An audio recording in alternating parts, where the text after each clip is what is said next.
Hello, everyone. I am Zhao Chuan. Today, let's get to know Austin the Pachycephalosaurus. Pachycephalosaurus was a unique dinosaur. It was biologically related to ceratopsians, and they were all members of Marginocephali. Pachycephalosaurs or ceratopsians all had various ornaments on their heads, and there were some changes in their heads. Our earliest knowledge of Pachycephalosaurus came from some relatively intact skull specimens. Its body has not been known for a long time, but later people discovered a very complete full-body skeletal fossil of Pachycephalosaurus, and we have a more complete understanding of its body. The most salient feature of the Pachycephalosaurus head was the huge dome atop its head. If we look at the dome from the side, we always think of it as a circle, but in fact it looks a bit like a pear from above, with its bottom smaller at one end and larger at the other. Until people found an intact skeletal fossil of Pachycephalosaurus, we didn't know the general appearance of this dinosaur's body. It looked like a typical ornithopod, especially the small ones. Its two front legs were very short, its two hind legs very long, and the hind feet were like those of Hypsilophodonts, with 4 toes, 3 of which were used for walking. These 3 toes were very fat. It also had a tiny claw, which could function as an auxiliary. It might walk fast normally with this toe off the ground. These 3 large toenails would be worn during regular exercise, so they were hoof-shaped. Although theropods had a similar rear foot structure, and their toenails were somewhat worn, they were still relatively sharp. Different from theropods, these ornithopods had flat toenails. Like many ornithopods, it had a relatively long tail. This tail, resembling that of Dromaeosaurus, had many ossified tendons inside, forming a grid-like structure that kept it stiff. But this stiffness did not stop the tail from moving, it could still slightly swing. Now we know that this type of tendon structure could slide under the skin, just like what I am demonstrating with my hand. It can slide at a certain angle. Therefore, although we can't say its tail was flexible, it was remarkably elastic, so it could always tilt up to keep its body balanced, without being very tired. It looks similar to a typical ornithopod from the side, but if you look top down, you will find they have significant differences. First, it had a broad pelvis, which was special among ornithopods and more like its close relatives, ceratopsians, because the pelvis could reflect a feature. Its pelvis was wide, resembling that of Triceratops or other advanced ceratopsians, but unlike the relatively narrow pelvis of Psittacosaurus. Its pelvis was broader than that of Psittacosaurus. Possessing a wide pelvis was relatively unusual for a bipedal dinosaur, because we know that animals that run fast, such as theropods, tend to have a narrow pelvis, which would make the center of gravity more concentrated and run more stably on 2 legs. But if the pelvis is wide, and the distance between the 2 legs is farther apart, it would be somewhat unsteady when walking. So some people think that although the 2 hind legs of Pachycephalosaurus are very long, it may not be particularly good at running, at least not running fast for a long time. It might only react like this when attacking or defending an opponent with its head. In addition, its torso was also very wide. Much has been said about its broad pelvis and a relatively broad torso. A more credible statement is that its head may play a specific defensive role, which could generate a great impact force during ramming. The wider torso can more easily absorb and offset the impact caused by the head ramming. This is a more reliable theory. Some earlier claims said that a wide pelvis might indicate this animal was viviparous, and like us mammals, it had a relatively wide pelvis to accommodate an embryo. But there is no evidence for this claim. Next, let's look at the head of this Pachycephalosaurus. Pachycephalosaurus had a large dome on its head. The bulged part of the skull was made of solid bones, which looked like a big brain case. In fact, its skull was very thick, and the thickest part could reach 25 centimeters. That is to say, this dinosaur seemed to have a big brain, but it was actually not very smart, because it had very little room for the brain, which was about only as big as an egg, and the rest was the large solid skull. This solid structure is highly controversial. When people first saw it in the early years, they assumed that the skull was so thick that it must be able to protect the brain, and they believed this skull was obviously a weapon, just like today's argalis, which will ram the enemy with their head. The sheep use their relatively large bulges, developed at the root of the horns, to function similarly.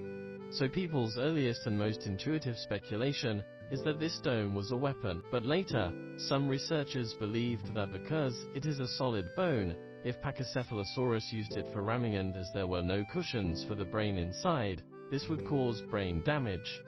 So many people think that it will not ram others with its head, especially not as mentioned in the past, the two dinosaurs would collide head-on, ramming each other with the top of their heads.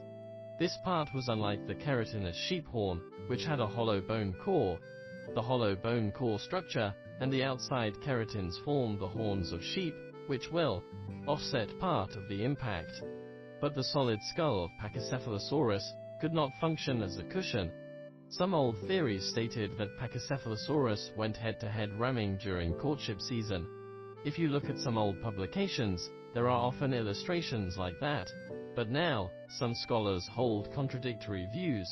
If you look at the surface of the bone atop the head, you will find many rough structures used to attach keratinous substances, which generally have brighter colors, such as turtle shells. Therefore, many people think that the dome of Pachycephalosaurus' head may have bright colors, playing a role of identification rather than defense. Or when facing the enemy, it would function as intimidation, not defense. Of course, this statement also should be questioned. If the skull is only for display, there is no need to develop such a thick dome to achieve this function. It only needs to grow a flat piece, like that of Cryolophosaurus, to achieve the same effect. We finally adopted the view that it still played a role in ramming, but not head-to-head. Because of head-to-head ramming, let alone how big the impact would cause to the brain, just talking about the feasibility, it is difficult for two animals to ram into each other from a distance. This is equivalent to shooting two guns at each other. Making the bullets hit together is very challenging. The same went for the dinosaurs. So we don't think they would ram their heads like that. But it would defend itself against other dinosaurs. For example, if a carnivorous dinosaur came to attack, Pachycephalosaurus would ram the predator's body with its head. This is more reliable. As to whether it had keratins on the top of its head, we think so. Like many ceratopsians, it probably also had keratinous structures atop its head, which has been reflected on its bones. And its skin must possess a very bright structure, so when we designed the color, we made the top of its head more conspicuous. Around its head, we can see a circle of small horns, also a prominent feature of Pachycephalosaurus. These horns can be divided into several groups. There were many keratinous structures at the rear of its head, which became very small when extended to the top and front of the eyes, forming a bunch of fragmented horns. In addition, under its jugal bones and lower jaw, these keratins formed spike-like structures. The structure on the margin of the low jaw was a bit like that of Ankylosaurus. Many Ankylosaurus had some similar structures in this position. Mentioning these keratinous structures, there used to be a theory. Another two dinosaurs were also unearthed where Pachycephalosaurus was found. One is Stygimoloch, and the other is Drucorex. Drucorex had only these horn-like structures, which were sharper than those of Pachycephalosaurus, without this dome. But Stygimoloch had spikes longer than those of Pachycephalosaurus, similar to the elongated spikes of Drucorex, which were also more bigger, and a raised dome. But the dome of Stygimoloch was smaller than that of Pachycephalosaurus. Therefore, some scientists speculate that these three dinosaurs may be from different age stages of the same dinosaur. Drucorex might be the earliest stage of life. It did not develop the dome yet, but grew some small spikes. Then these spikes gradually projected longer, and the dome slowly arched up, turning into the look of a Stygimoloch. As the age increased, the surrounding spikes shrunk again, forming the short knob-like structures of Pachycephalosaurus, and the structure atop the head expanded, replacing the function of spikes with the head ramming, finally coming into the old state, the Pachycephalosaurus. This statement was made by some scientists at the time, which has been controversial for a long time. especially the research on some Pachycephalosaurus close relatives in recent years, it is believed that this statement may not be very reliable. Although these three animals have similarities in the arrangement of spikes, the skull growth of Pachycephalosaurus has changed so drastically, which has been counterexampled in some other fossils. A dinosaur called Prenocephale was found in Mongolia. It looked similar to Pachycephalosaurus with a big dome atop its head. It was very closely related to Pachycephalosaurus. Later, people collected the skull of a juvenile Prenocephale and found that there were already relatively large spikes in childhood.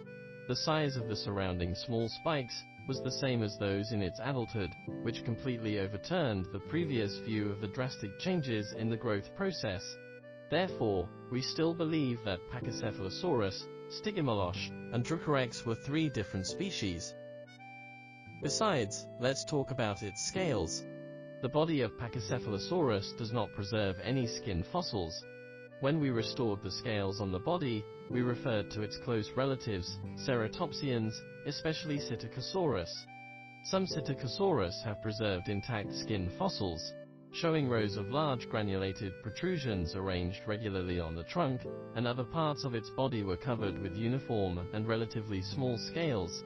Although there is no direct evidence for the scales on its body, we borrowed the idea from Psittacosaurus, and on the face of Pachycephalosaurus, some similar structures were indeed found. Some well-preserved Pachycephalosaurus skull specimens represent the polygonal scales, pentagonal, hexagonal, and mainly hexagonal coin-sized scales on its face. These scales remained traces on its skull, and went up all over its face, gradually enlarged above these eyes and on the nose, and then transitioned into these horns. On the top of its head, these scales gradually shrunk, and finally integrated into a dome with a keratinous structure. So when restoring the face of Pachycephalosaurus, we accurately reconstructed its skull based on the direct evidence obtained from the intact specimens. The Pachycephalosaurus mouth also had an unusual shape. Its mouth first had a beak at the front with a flat end, and it might grow some keratins downwards when alive, making it look bigger. There were some tiny teeth under this beak, another salient feature of Pachycephalosaurus. This animal had a beak in the front, and some small teeth in the rear. These teeth would be exposed when the mouth was closed. It also had a beak in the lower jaw. Its teeth were exposed outside the lower jaw, which is a typical feature of primitive ornithopods or some primitive ceratopsians. For example, in this part of the beak of Protoceratops, you can also see a similar structure. Lastly, let's have a look at its mouth. Some early restorations made the mouth have cheeks, but in recent years, anatomical studies of the face of this animal suggest it may have had a very large oral fissure, more like a lizard but not the look in the past with cheeks. Good, the above concludes our introduction to Austin the Pachycephalosaurus. Thank you all.